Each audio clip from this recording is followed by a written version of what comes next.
آسمانوں اور زمین میں جو کچھ ہے اللہ ہی کا ہے، اور اسی کی طرف تمام معاملات لوٹائے جائیں گے۔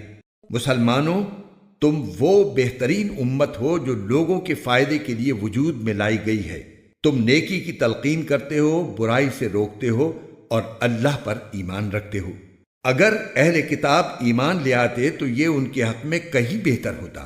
ان میں سے کچھ تو مومن ہیں، مگر ان کی اکثریت نافرمان ہے۔ وہ تھوڑا بہت ستانے کے سوا تمہیں کوئی بڑا نقصان ہرگز نہیں پہنچا سکیں گے، اور اگر وہ تم سے لڑیں گے بھی تو تمہیں پیٹھ دکھا جائیں گے، پھر انہیں کوئی مدد بھی نہیں پہنچے گی۔ وہ جہاں کہیں پائے جائیں ان پر ذلت کا ٹھپا لگا دیا گیا ہے، الا یہ کہ اللہ کی طرف سے کوئی سبب پیدا ہو جائے یا انسانوں کی طرف سے کوئی ذریعہ نکل آئے جو ان کو سہارا دے دے۔